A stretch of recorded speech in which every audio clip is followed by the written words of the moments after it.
안녕하세요. 현대 명리학과 과학의 만남 저자 안민수입니다.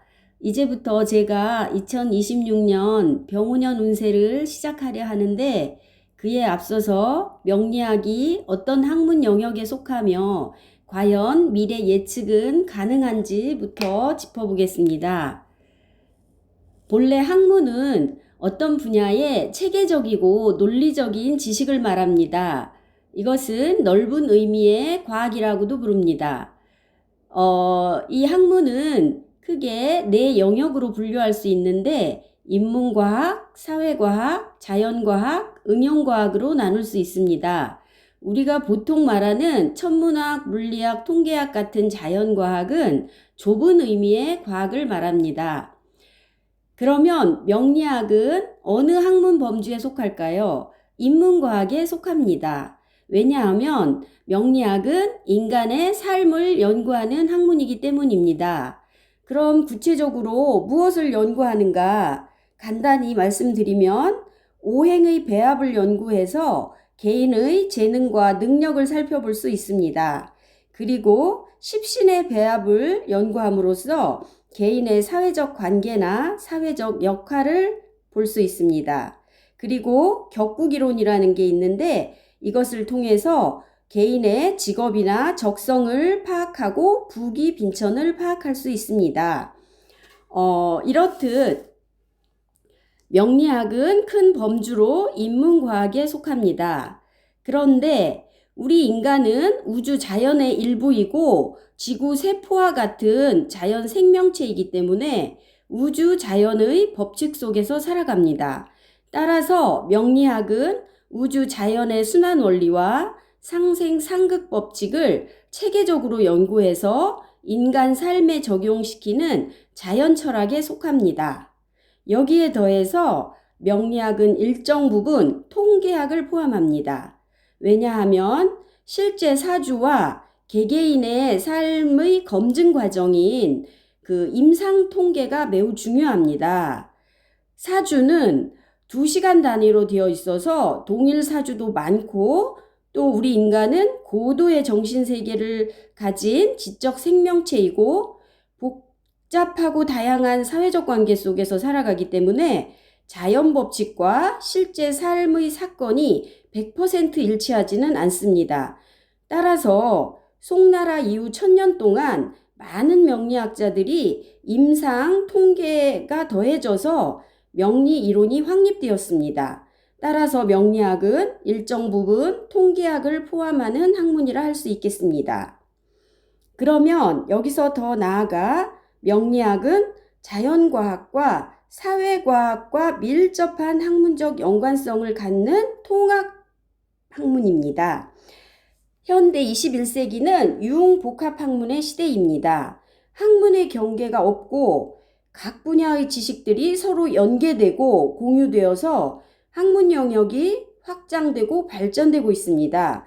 예를 들어서 예술계에서도 과학 지식이 활용되어 디지털 미술, 디지털 음악과 같은 분야로 발전하고 있습니다.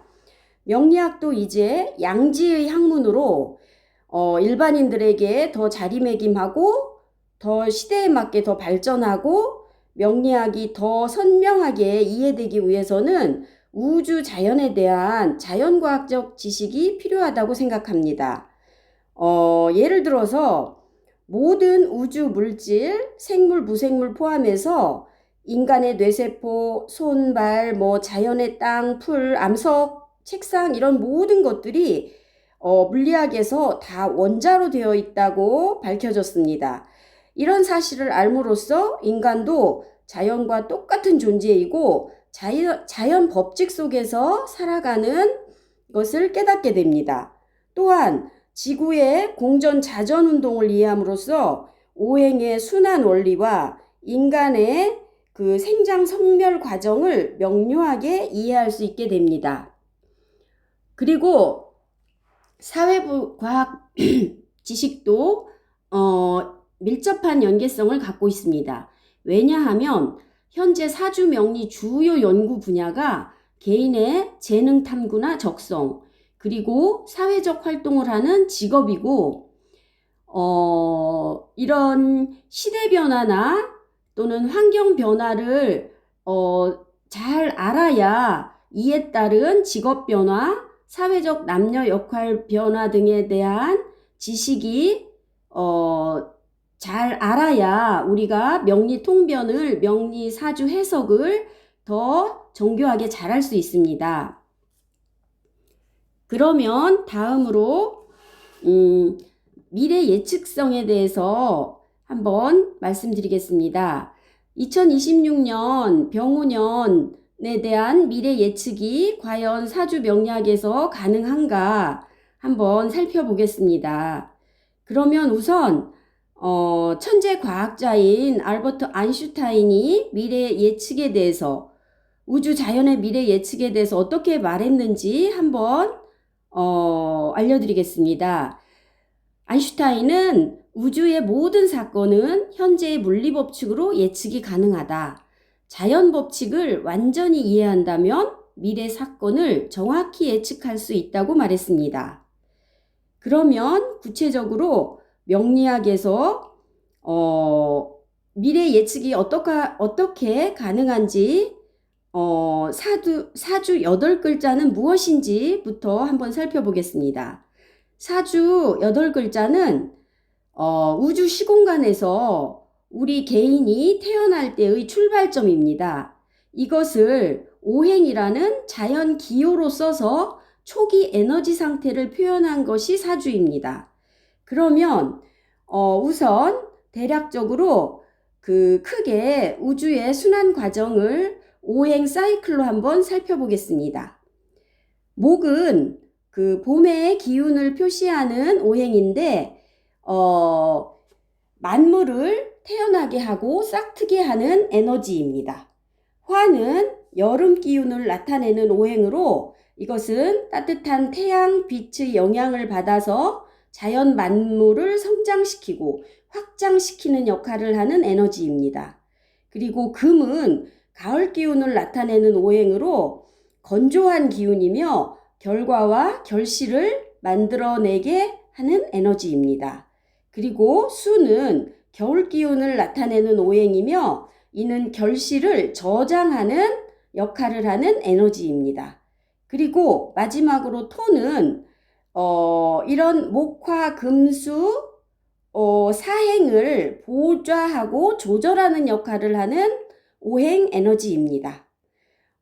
그러면 여기서 미래 예측, 운세 예측을 할 때 보아야 할 것은 내 사주의 출발점이 어디인가가 중요합니다.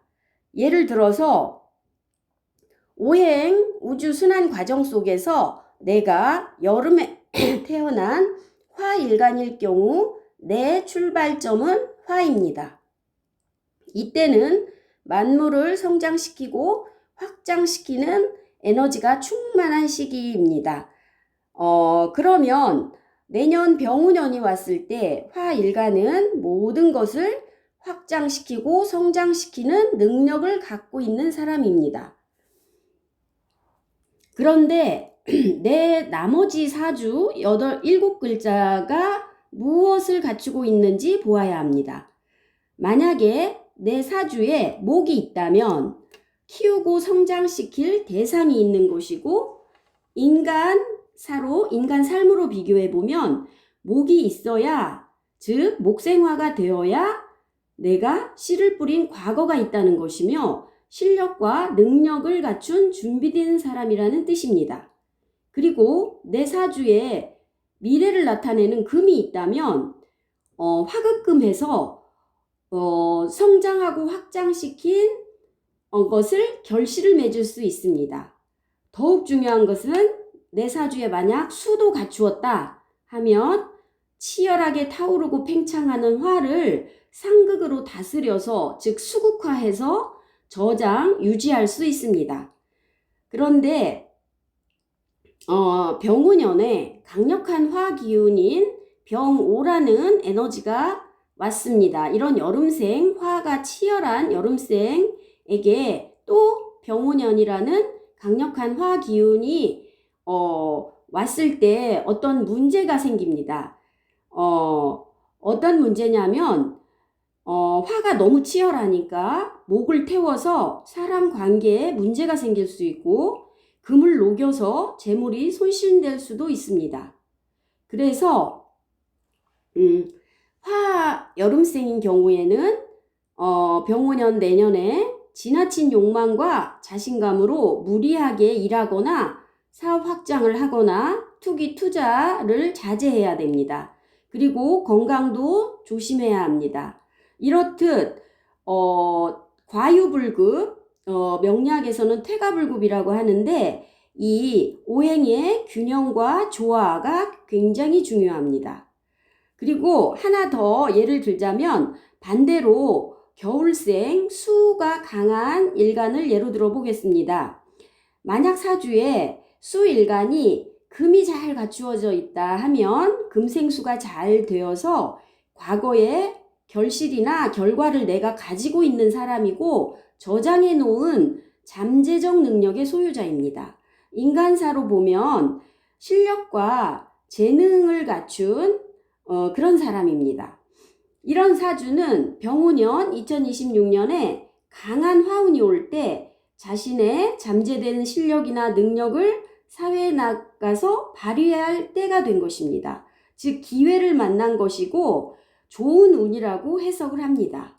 이처럼 미래 예측을 판단하는 것은 그 기본이 상생상극과 생극재화이며 사주 8글자는 자신의 초기 에너지 출발점이라서 이것은 개인의 잠재된 능력으로 설명을 하고 그 다음에 이런 병오년 같이 특정한 시기가 올 때 긍정적 혹은 부정적으로 그 발현되는 것입니다. 그러면 다음으로 그 물리학에서 그 어떻게 그 미래 예측에 관해서 설명하는지 한번 살펴보겠습니다. 물리학은 원래 물질의 이치를 탐구하는 학문으로 물체의 상호작용이나 운동성, 힘, 에너지를 연구하는 학문입니다. 그런데 이 물리학에서는 어떻게 미래 예측을 가능하다고 보았는가 한번 살펴보겠습니다. 그러면 크게 고전 역학으로 대표되는 뉴턴 역학에서는 100% 미래 예측은 가능하다고 결론지었습니다. 이것은 운동 제2법칙인 F는 mL이라는 공식을 통해서 증명하였는데 초기 조건인 물질의 정확한 위치와 속도만 알면 미래 예측은 100% 가능하다는 결정론 이론입니다. 반면에 현대 물리학으로 대표되는 양자역학에서는 미래 사건의 결과는 확률적으로만 결정되며 100% 정해진 것은 아니다라고 하여 확률론적 결정론, 즉 비결정론 이론을 세웠습니다. 다시 말하면 미래의 일이나 사건의 결과는 인간의 관찰과 의지에 의해서 달라진다. 즉 확률적으로 다른 결과가 나타난다고 보았습니다. 그러면 이러한 이론을 정립하게 된 증명하는 실험이 있는데 그 유명한 이중 슬릿 실험입니다. 이것을 간단히 소개해 보면 이것은 물질의 최소 단위인 양자 전자를 두 개의 슬릿 구멍에 통과시켜서 뒤 배경 화면에 나타나는 결과를 미세 현미경으로 관찰한 것입니다. 그런데 놀랍게도 관찰자가 있을 때는 전자가 그 입자로 나타나고 관찰자가 없을 때는 그 전자가 파동 형태의 간섭 무늬로 나타났습니다.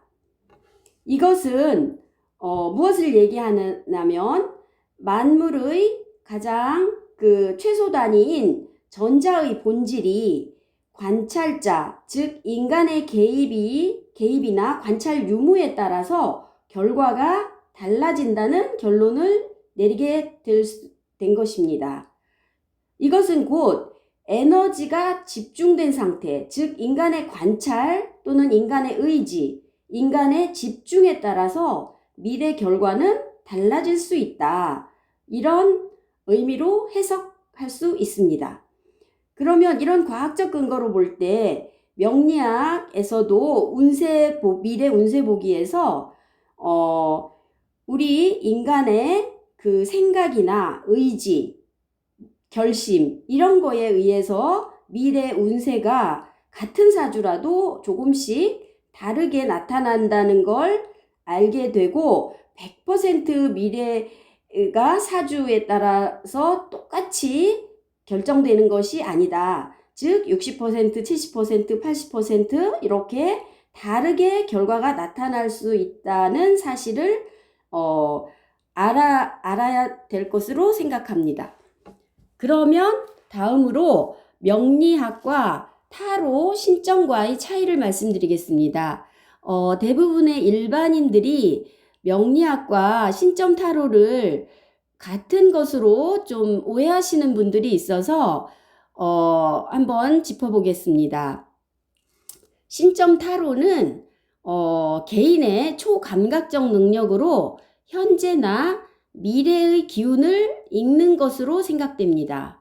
즉 논리적 인과성에 바탕을 두지 않고 개인의 초능력으로 에너지 파동을 읽는 인지 능력이라고 보면 되겠습니다. 그런데 명리학은 말씀드렸듯이 사람이 태어날 때 그 초기 에너지 조건부터 죽을 때까지의 과거, 현재, 미래의 시공간 변화와 물질 변화를 그 논리적 인과관계로 추론하는 학문입니다. 다시 말해서 우리 인간이 태어날 때 오행 에너지 출발점 표시인 사주를 보고 생명체 인간의 활동성과 운동성을 탐구를 해서 생장 성멸의 전체 과정을 논리적 체계적으로 추론하고 해석하는 학문입니다. 그래서 그 명리학과 신점 타로는 인간의 미래를 예측한다는 측면에서는 같을지 모르지만 분명한 그 방법론적인 차이가 있다는 것을 말씀드리고 싶습니다.